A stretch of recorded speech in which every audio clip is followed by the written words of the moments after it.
오늘 우리에게 주실 하나님의 말씀, 계속해서 우리 창세기 19장 12절에서 16절에 있는 말씀입니다.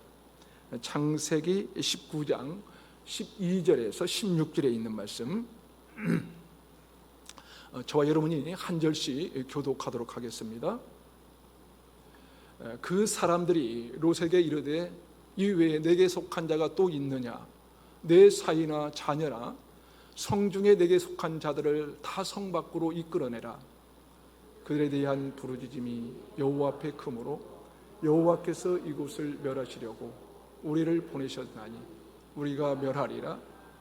롯이 나가서 그 딸들과 결혼할 사이들에게 말하여 이르기를 여호와께서 그 성을 멸하실 터이니 너희는 일어나 이곳에서 떠나라 하되 그의 사이들은 농담으로 여겼더라. 일어나 여기 있는 내 아내와 두 딸을 이끌어내라. 이 성의 죄악 중에 함께 멸망할까 하노라. 함께 읽습니다. 그러나 롯이 지체하매 그 사람들이 롯의 손과 그 아내의 손과 두 딸의 손을 잡아 인도하여 성 밖에 두니 여호와께서 그에게 자비를 더하심이었더라. 아멘. 여러분, 우리의 믿음의 삶을 우리가 믿음의 삶을 살아가는 사람들인데요. 어떠세요? 여러분은 늘 믿음의 자리에 서 있다고 생각하십니까? 우리가 살아가는 모든 순간이 믿음의 자리가 된다면 좋겠지만 그렇지 못할 때가 참 많은 것 아닙니까? 지난주에 이어서 오늘 또 롯의 얘기가 계속되는데요. 성경에 롯의 등장은 아브라함 때부터 시작이 됩니다.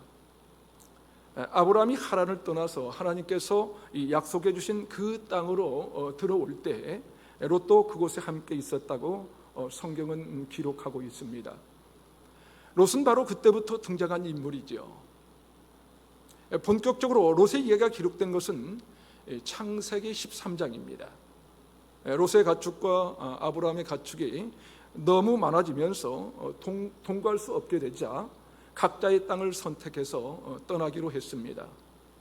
그때 롯이 어떤 곳을 선택해 갔는지 창세기 13장 10절과 11절은 이렇게 기록합니다. 이에 롯이 눈을 들어 요단 지역을 바라본즉 소할까지 온 땅의 물이 넉넉하니 여호와께서 소돔과 고모라를 멸하시기 전이었으므로 여호와의 동상 같고 애굽 땅과 같았더라. 그러므로 롯이 요단 온 지역을 택하고 동으로 옮기니 그들이 서로 떠난지라. 롯이 선택해 간 곳이 요단 동편이었다는 것입니다. 그쪽을 바라보니까 물이 넉넉한 곳이었어요. 당연히 요단강이 흐르고 있었으니 물이 넉넉한 지역이었을 것입니다. 양을 치는 이 목축을 하기에 적절한 곳이었겠지요. 롯은 우선 보기 좋아 보이는 그곳을 선택해서 떠난 것입니다. 그런데 그 땅이 당장 보기에는 물이 넉넉한 좋은 땅이었지만 사실은 멸망의 땅이었지요. 여러분, 우리가 인생을 살아가는 동안 중요한 한 가지가 있는데요. 그것은 바로 기준입니다. 삶의 이 표준이라는 것이지요. 표준. 무엇인가를 우리가 선택하게 될 때 가장 중요한 이 잣대가 되는 것, 그것이 아주 중요합니다. 무엇을 근거로 선택할 것인가, 그것이 중요하다는 것입니다. 롯은 겉으로 보기에 괜찮아 보이는 것을 선택해서 갑니다. 문제는 거기에 있습니다.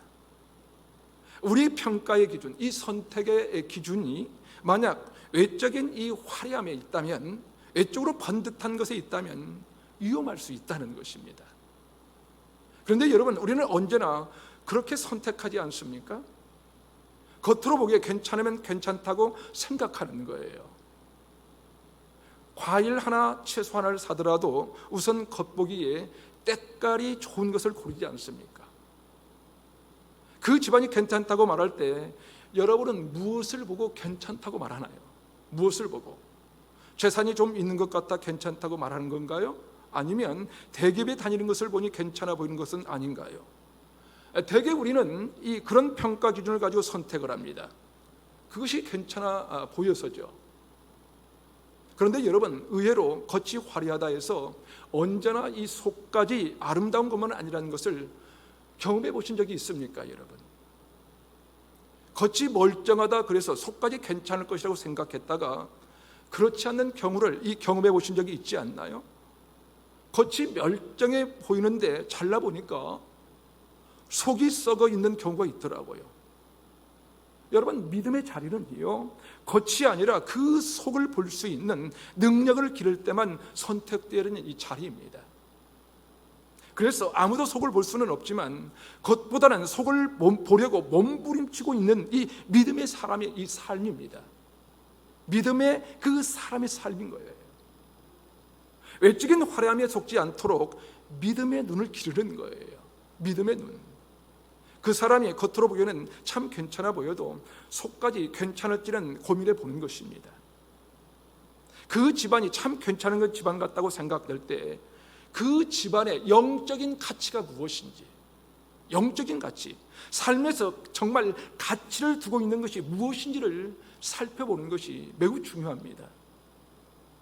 학벌이 좀 괜찮으면, 직장이 대기업이면, 재산이 좀 많은 집안이면 괜찮다고 생각하는 그것을 뛰어넘어서 그 집안이 소중하게 여기는 이 가치가 무엇인지, 그 집안이 중요하게 생각하는 의미가 무엇인지 살피는 거예요. 심지어 믿음의 사람이라면 이 영적인 이 가치를 소중하게 살피는 이 가정인지를 들여다보는 것이 중요합니다. 왜냐하면 외적인 것은 우리를 현혹시킬 수 있기 때문에 그렇습니다. 야고보서 2장 2절에서 4절에 보면 야고보 사도를 통하여 우리에게 들려주는 교훈이 있는데 이런 내용입니다. 어느 날 이 성전에 사람들이 들어오는데 한 사람이 이 금가락지를 끼고 멋지게 이 화려한 옷을 입고 들어옵니다. 또 한 사람은 이 남루한 옷을 입고 회당 안으로 들어옵니다. 그때 아름다운 옷을 입은 사람을 향하여 이렇게 말합니다. 어서 오십시오. 여기 좋은 이 자리에 앉으십시오 라고 말해요. 그런데 가난한 사람에게는 당신이 거기 서 있든지 아니면 내 발 아래에 앉으라고 말한다면 그것은 악한 생각으로 사람을 판단한 것이다 라고 말씀합니다. 여러분, 성경은요, 외적으로 아름답다고 해서 그것이 전부라고 말하지 않습니다. 외적으로 여러분 현혹할 만한 이것을 가지고 있다고 해서 그 삶이 훌륭하다고 말하지 않습니다. 오히려 외적인 것에 현혹되어 선택한 사람의 마지막이 얼마나 이 비참한지를 그려놓고 있는 것이 바로 오늘 롯의 이야기입니다. 우리의 삶의 자리가 언제나 믿음의 자리가 되기 위해서는 이 겉으로 이 드러난 모습에 현혹되지 말아야 합니다. 그렇다면 사람이 겉으로 평가하는 이유가 무엇일까요? 그것은요, 속을 못 보기 때문에 그렇습니다. 그렇지 않습니까? 여러분이 이 속을 볼 수 있다면 겉만 보고 판단하지 않을 것입니다. 그런데 우리는 자꾸 그렇게 생각합니다. 보기 좋은 떡이 먹기도 좋다는 거예요. 왜입니까? 속을 모르니까. 겉이라도 멀쩡하게 낫겠지라고 생각하는 거예요. 그래서 중요한 것을 판단하는 그 순간에도 우리는 먼저 뭐부터 봅니까? 겉부터 보게 되는 것입니다. 속을 보지 못하기 때문에 그래요. 그런데 여러분, 속을 못 본다는 것은요, 그것의 진짜를 못 본다는 거예요. 진짜를. 롯이 소돔과 고모라 땅에 겉으로 보기에 물이 넉넉하다는 것 때문에 그것을 선택했지만 그곳이 멸망할 땅인 것은 알지 못했었죠. 여호와께서 소돔과 고모라를 멸하시기 전이었다는 것을 몰랐던 거예요. 만약 그것을 알고 있었다면 롯은 그 땅을 선택하지 않았을 것입니다. 그것이 롯뿐이겠습니까, 여러분? 우리도 마찬가지예요. 어느 인간도 미래를 볼 수가 없거든요. 미래를 볼 수만 있다면, 소돔과 고모라가 멸망할 땅인 것을 알고 있었다면, 아무리 그곳이 물이 넉넉한 이 비옥한 땅일지라도 선택하지 않았을 거예요. 그렇다면 중요한 것은 무엇일까? 바로 자신을 믿지 않는 것입니다. 왜냐하면 우리는요, 속을 볼 수 없고 미래를 볼 수 없는 인간이기 때문에 그렇습니다. 그런데 우리는 어떻습니까? 자꾸만 그렇게 생각합니다. 내 경험으로, 눈으로 보면 그것이 맞다는 거예요. 내 경험으로, 내가 가지고 있는 지식으로 보면 이게 옳다는 것입니다. 하지만 그게 그렇지 못하다는 거예요. 왜냐하면 우리는 속을 볼 수도 없고 미래를 알 수도 없기 때문에 그렇습니다. 그러기에 우리가 늘 이 믿음의 자리를 선택하려면, 다시 말해서 우리가 믿음의 자리를 선택할 수 있는 기준은 첫 번째로 자신을 의지하는 것이 아니라 하나님을 의지해야 합니다. 뭐라고요? 자신을 의지하는 것이 아니라 하나님을 의지해야 합니다. 내게 쌓여진 지식과 경험을 신뢰하지 않는 거예요. 오히려 하나님을 의지하고 신뢰하는 것입니다. 왜냐하면 우리는 아무도 자신의 미래를 알 수가 없고요, 그 누구도 다른 어떤 이것에 속을 들여다볼 수 없기 때문입니다. 2001년 9월 11일은 미국의 워드 트레이드 빌딩에 폭파 테러가 있었던 날입니다. 테러로 이 두 빌딩이 쓰러지지 않았습니까? 그때 이 먼저 쓰러진 빌딩이 북측 이 타워였다고 합니다. 북측 타워가 무너지는 그때 바로 옆에 있는 남측 이 타워에 있었던 사람들은 무슨 일이 일어났는지 알지 못했다고 해요. 비행기가 시속 600마일, 그러니까 약 1000km 속도로 달려와서 이 북측 타워를 부딪혔을 때 남측 타워에 있었던 사람들은 이게 무슨 소리지? 왜 이렇게 큰 소리가 나는 거지? 라고 생각하고 있었다는 거예요. 만일 조금 뒤에 남측 빌딩을 향해서 비행기가 날아와 부딪힐 것이라는 것을 알았다면 아무도 그 자리에 남아있지 않았을 거예요. 오전 8시 46분 북측 타워가 무너지게 되는 그때, 만일 이 남측 타워에도 비행기가 날아와 테러가 일어날 것을 알았다면 어느 누구가 그 빌딩에 남아 있었을까요? 우리는 아무도 미래를 몰라요. 미래를 전혀 모르는 우리가 지금 우리 눈앞에 보이는 것으로 판단을 내린다고요, 여러분. 아니요, 그것처럼 위험한 것이 없을 것입니다. 그러므로 우리는 끊임없이 하나님을 의지해야 합니다. 여러분, 저나 여러분이 이미 믿음 생활을 하고 있고요, 신앙생활을 한 지 수십 년, 아니 모태신앙인 분도 있는데 제가 왜 이렇게 계속해서 믿음을 강조하고 있는 것일까요? 그것은 우리 인간이 자신을 들여다볼 수 없을 뿐만 아니라 미래에 일어날 일, 아니 잠시 후에 일어날 일도 알지 못하기 때문에 하나님을 의지해야 한다는 것입니다. 만일 롯이 소돔과 고모라가 멸망할 것을 알았다면, 그리고 하나님께 의뢰하며 하나님을 의지했다면 그 땅을 선택하지 않았을 것입니다. 만일 조금 뒤에 내가 아는 있는 이 빌딩에 비행기 테러가 일어날 것을 알고 있었다면 그 자리에 남아있을 사람이 없었을 것입니다. 마찬가지로 우리 중에 우리 누구에게도 미래를 알 수 없기 때문에 우리의 눈으로 보이는 대로 판단하는 것이 아니라, 다시 말해서 내 생각대로 아니라 하나님께 맡겨드려야 한다는 것이에요. 내 생각대로가 아니라.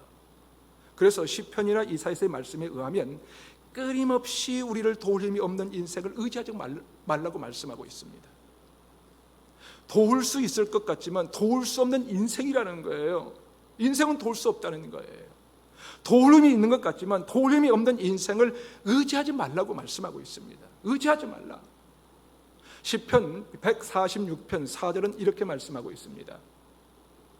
그의 호흡이 끊어지면 흙으로 돌아가서 그날에 그의 생각이 소멸하리로다. 우리의 호흡이 끊어지면요, 흙으로 돌아가서 모든 생각이 다 소멸된다는 거예요. 잘 해줄게, 이렇게 해줄게, 저렇게 해줄 수 있을 거야 라고 하는 모든 말들은 호흡이 끊어지면 뭐예요? 다 끝이 난다는 것입니다. 여러분, 우리 얼굴에 있는 이 앞면에 신경 하나만 뒤틀어지면 얼굴 전체가 이 돌아가는 구안와사가 일어나고요, 그렇죠? 삐뚤어지지 않습니까? 내 속에 실핏줄 하나가 끊어지면 뇌졸중으로 반신불수가 되고 마는 것입니다. 그런데 우리는 어떻습니까? 그런 연약하기 짝이 없는 인간인데 어쩌면 끊임없이 인생을 의지하는 것은 아닌가 하는 게 우리 인간이에요. 이사야 2장 22절은 우리에게 말씀합니다. 너희는 인생을 의지하지 말라. 그의 호흡은 코에 있나니 새말 가치가 어디 있느냐. 또 시편 146편 5절에 보면 이렇게 말씀합니다. 야곱의 하나님을 자기 도움으로 삼으며 여호와 자기 하나님에게 자기 소망을 두는 자는 복이 있도다. 그리고 미가서 5장 7절에는 이런 말씀이 있습니다. 야곱의 남은 자는 많은 백성 가운데 있으리니 그들은 여호와께로부터 내리는 이슬 같고 풀 위에 내리는 단비 같아서 사람을 기다리지 아니하며 인생을 기다리지 아니할 것이며.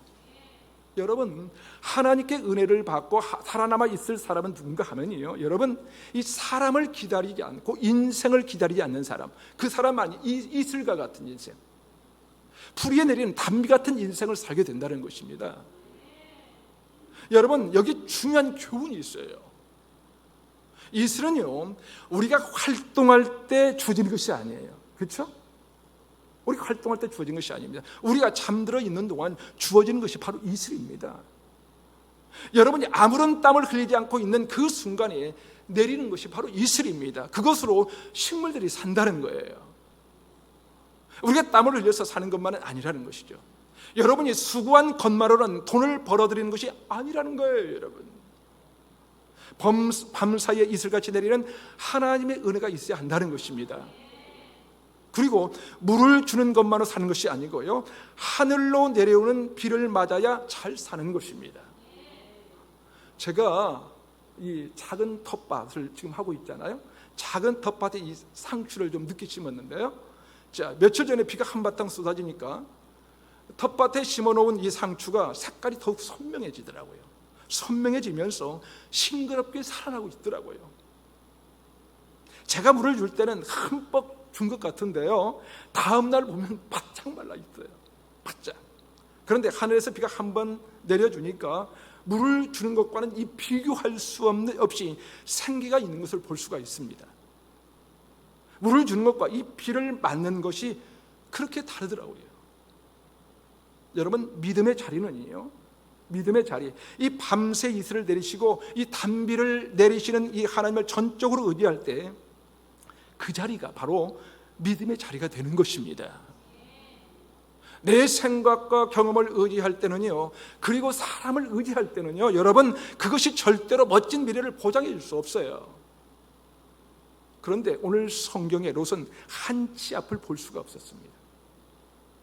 자, 그렇다면 만약 그 자리가 멸망의 자리라는 것을 알게 되었다면 어떻게 해야 하는 것일까요? 오늘 보면 14절은 이렇게 말씀합니다. 14절을 함께 읽어볼까요? 시작.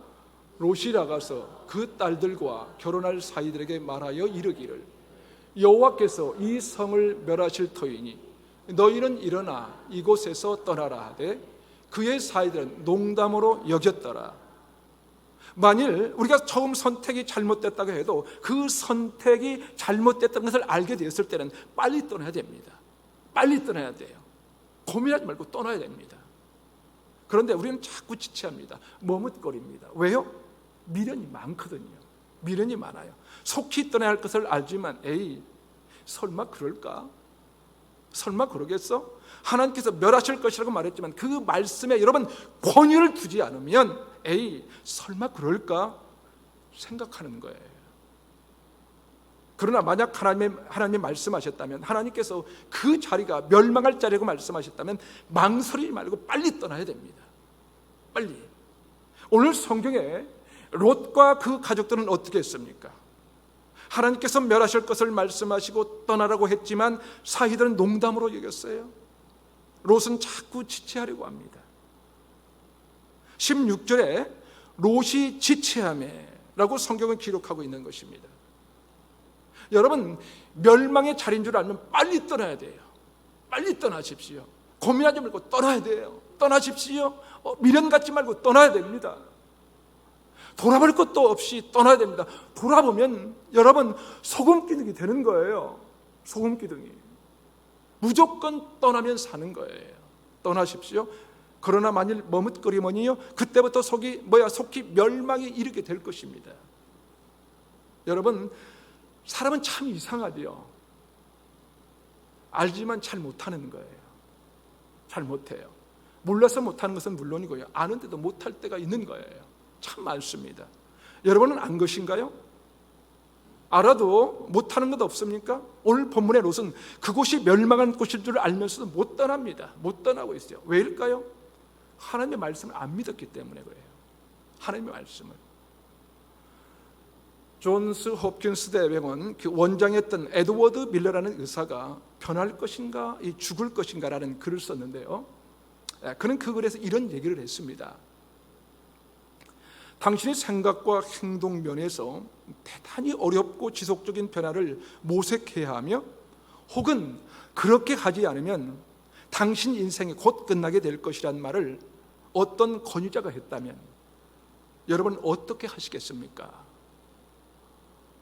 어떤 권위 있는 사람이 당신 이렇게 하면 살고 저렇게 하면 죽을 거라고 말한다면 그 말을 듣고 어떻게 하겠는가 하는 거예요. 만약 여러분이라면 어떻게 하시겠습니까? 어떻게 하시겠어요? 이 사람이 심장병 전문 의사인데요. 심장병은 언제 오냐면 기름진 음식을 많이 먹다가 동맥이 점점점 좁혀지거나 막히면 심장병이 오는 것입니다. 자, 그래서 갑자기 이 심장에 이 충격이 오면 심장마비가 일어나는 것이죠. 심장마비가 일어나면 그 자리에서 죽기도 하는 이 아주 위험한 것이죠. 자, 그래서 심장에 연결된 이 관상 동맥을 뚫어주는 이 시술을 하기도 하는데요. 그 시술을 한 사람들을 2년 뒤에 이 조사를 했다고 합니다. 시술을 마친 사람들에게 의사가 말했습니다. 이제부터 이런 음식은 먹지 마십시오. 이런 것은 하지 마십시오. 적절한 운동도 하셔야 하고요. 이런저런 이야기를 다 해줬어요. 그런데 여러분 2년 동안 의사가 말해준 대로 산 사람은 10% 정도밖에 되지 않고 90%는 이 의사의 말을 안 듣고 자기 생각대로 살았다는 거예요. 그러니까 이분 그 얘기가 의사의 얘기를 듣고 이 변화할 것인가 아니면 내 마음대로 하다가 죽을 것인가 하는 것입니다. 계속해서 그렇게 산다면 다시 재발하고 죽을 수 있기 때문에 그래요. 죽을 수 있다는 것이죠. 여러분, 우리는 사실 알아도 잘 못해요. 잘 못합니다. 저도 운동을 해야 하는 것을 잘 알고 있는데요, 그렇게 안 되더라고요. 그게 안 되대요. 물을 많이 마셔야 한다는 것을 알고 있는데 왜 그렇게 안 되는지. 그런데 우리가 늘 그 믿음의 자리를 여러분 선택하려면, 다시 말해서 이 믿음의 자리를 선택하는 이 두 번째 이 기준은 떠나야 할 자리인 것을 아는 순간 속히 떠나야 됩니다. 떠나야 할 자리인 것은 아는 순간 뭐라고요? 속히 떠나라는 거예요. 알게 되는 그 순간 더 이상 머무르거리지 말고 빠져나와야 됩니다. 여러분, 탕자의 비유를 잘 아시죠? 탕자의 비유. 자, 줄때 아들이 아버지의 모든 재산을 가지고 떠납니다. 그리고는 그 돈 가지고 멋들어지게 삽니다. 그러다가 어느 순간 가진 재물이 다 떨어지자 어떻게 합니까? 그때부터 그런 너무나 비참한 인생을 살게 됩니다. 돼지가 먹는 음식조차 이 먹을 수 없게 된 것을 알게 되었을 때 그런 결정을 합니다. 그래, 아버지 집으로 돌아가자. 아버지 집으로 돌아가자. 누가복음 15장에는 17절에 이렇게 기록하고 있습니다. 이에 스스로 돌이켜. 이에 스스로 돌이켜. 이게 무슨 말이냐면요, 여러분, 이 정확한 번역은 그때 그가 정신을 차렸다. 그때 그가 정신을 차렸다는 이 의미고 말입니다. 아, 내가 이렇게 있다가는 안 되겠구나, 이 생각한 것이죠. 그렇죠? 그리고는 누가복음 15장 18절에 이렇게 기록하고 있습니다. 내가 이런 아버지께 가서 이르기를, 아버지, 내가 하늘과 아버지께 죄를 지었나이다. 여러분, 탕자는 그때 돌아가지 않으면 그는 돼지보다 못한 인생을 삽니다. 돼지가 먹는 것조차 먹을 수 없는 인생으로 살 수밖에 없게 되는 것입니다. 그것을 알게 되는 순간 스스로 돌이켰다고 성경은 기록하고 있어요. 그래서 우리가 늘 이 믿음의 자리를 지키려면 떠나야 할 자리는 지체하지 말고 그냥 떠나야 되는 거예요. 그냥 떠나는 거. 미련 갖지 말고 정일랑 두지 말고 즉시 떠나야 됩니다. 여러분, 이런 노래 아시죠? 인생은 나그네 길, 어디서 왔다가 어디로 흘러가나, 구름이 흘러가듯 떠돌다 가는 인생. 정일랑 두지 말고 미련이란 두지 말자. 여러분, 우리는 자꾸 미련이 있어요. 미련이.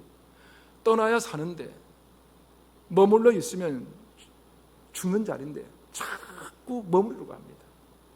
자꾸 머무르려고 해요. 무엇에 미련을 갖고 있습니까? 여러분, 그 미련으로부터 떠나지 않고는 결코 우리는 살아갈 수가 없는 거예요. 살 수가 없습니다. 떠나야 합니다. 알게 되었다면 신속하게 떠나야 되는 거예요. 신속하게. 오늘 말씀을 보면 사람들이 계속 지체하고 있습니다. 마침내 하나님께서 하나님의 그 사자가 재촉을 합니다. 빨리 나오지 않으면 다 죽게 된다는 거예요. 그렇습니다. 여러분, 이 믿음의 사람들은요, 잊지 말아야 할 자리에 있다면 빨리 빠져나와야 되는 거예요. 빨리 나와야. 고민하지 마시고 그냥 나오세요. 그냥 나오세요. 이게 어떻게 될까? 혹시라도 길이 있는 것은 아닐까? 머뭇게서는 안 되는 거예요. 다음 순간에 알지 못하는 인생이 우리 인생이에요. 그렇지 않나요? 오늘 아침에 아무 일 없고 출근했다가 저녁에 아무 일 없이 퇴근하려고 상담할 사람 누가 있나요? 누가 있어요? 그러게 만약 떠나야 할 자리라면 빨리 떠나야 됩니다. 빨리. 그런데 여러분, 믿음의 자리는요, 사실은 하나님의 은혜 없이는 안 되는 거예요. 하나님의 은혜 없이. 롯이 소돔과 고모라가 멸망할 줄 알았나요? 몰랐나요? 알았어요? 몰랐어요? 롯은 몰랐어요. 이 망할 것을 들었어도 믿지 않을 정도였는데 어떻게 알겠습니까? 어떻게? 그런 롯에게 하나님은 빨리 빠져나오라고 권고하고 있습니다. 여러분, 이것이 바로 하나님의 은혜예요. 하나님의 은혜. 우리가 믿음의 자리를 선택하는 것은요, 있어서는 안 될 자리에서 빠져나와야 되는 거예요. 그런데요, 빠져나오려면 하나님의 은혜가 필요한 거예요. 하나님의 은혜가. 왜냐하면 은혜가 없이는 절대로 빠져나올 수 없기 때문에 그렇습니다. 우리가 빠져나올 수 있을 것 같지만 우리에게는 미련이 너무 많아요. 너무 많고요, 거기에 정을 너무 많이 두고 있어요. 그러므로 하나님의 은혜가 있어야 합니다. 롯에게 그 은혜가 있었습니다. 창세기 19장 19절 이하에 보면 하나님께서 빨리 빠져나와서 저쪽 산으로 도망가려고 하자 그때 롯이 말합니다. 뭐라고 합니까? 하나님, 거기까지는 너무 멀어요. 그래요. 너무 멀다는 것이죠. 그러니 이 앞에 이 작은 성으로 가게 해주십시오. 그렇게 말하고 있죠. 그래 하나님께서 롯에게 말씀합니다. 그러면 여기 가까운 성읍까지도 가라. 네가 그 성읍까지 이르기까지 내가 아무 일도 하지 않을게 라고 하시죠. 여러분, 이것이 정말 은혜 아닙니까? 이게 바로 은혜예요. 하나님께서 저쪽 산까지 이 도망가라고 말씀하셨을 때는 갈 수 있는 곳이기 때문에 가라고 하시는 거예요. 그렇죠? 가라고 하시는 거예요. 갈 수 없는 게 가라고 하시는 것이 아니에요. 지금 빨리 떠나면 갈 수 있다고 빨리 떠나고 하시는 거예요. 그런데 못 가겠다는 것이. 그것이 롯이 계속 지체하고 있다는 거예요. 롯이. 그러다가 거기까지 갈 수 없는 정도까지 임박해 오니까 그러면 저기 앞에 있는 작은 이 성이 있는데 거기까지만이라도 가게 해달라고 했더니 하나님이 허락하신 것입니다. 그것이 은혜입니다. 은혜. 사랑하는 여러분, 우리는요, 아무도 미래를 몰라요. 알 수가 없어요. 그래서 떠나라고 해도 지체하기도 하려고요, 머뭇거리기도 합니다. 그런 우리에게 저쪽 산이 아니라 이 가까운 이 성에라도 갈 것을 허락하신 하나님의 은혜가 꼭 필요한 것입니다.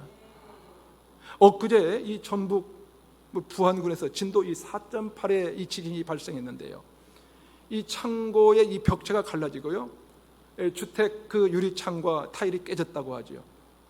그 정도라서 다행이긴 하지만 이 세계 도처에서 이 지진이 일어나 많은 사상자를 내기도 하지 않습니까? 그런데 이 만일 지진이 일어날 것을 알았다면 속히 그것을 빠져나가지 않을 사람이 누가 있겠어요? 그러나 위험을 경고해도 설마 아니면 믿지 못해서 지체하고 떠나지 않는다면 고스란히 사고를 당할 수밖에 없는 것입니다.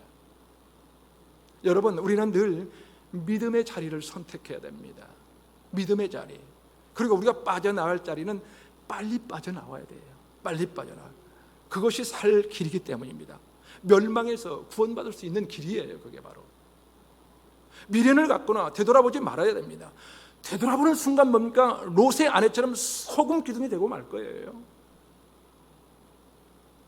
그렇게 사랑하는 여러분, 저와 여러분의 삶의 자리가 언제나 믿음의 자리가 되기를 바랍니다. 특별히 선택의 기로에 있을 때 하나님을 전적으로 여러분 의지하십시오. 하나님을 의지하십시오. 그리고 떠나야 할 자리라면 지체하지 마시기를 바랍니다. 지체하지 마세요. 우리가 떠나야 할 자리는 무엇입니까? 죄의 자리, 이 불안과 염려의 자리예요. 의심의 자리예요. 아직도 빠져나오지 못한 이 세상적인 이 쾌락의 자리, 멸망의 자리일 것입니다. 하나님께서 그것을 알게 해주셨다면 속히 빠져나오십시오. 속히. 지체하지 말고 머뭇거리지 마시기를 바랍니다. 우리의 자리가 언제나 하나님께서 주신 은혜의 자리, 믿음의 자리를 이 선택하는 저와 여러분이 되시기를 바랍니다. 그런 우리 교회와 모든 성도들에게 밤새 내리는 이슬과 같이, 식물에 내린 이 담비와 같이 하나님의 은혜로 넉넉한 또 한 주간 되시기를 주님의 이름으로 축원합니다. 아멘.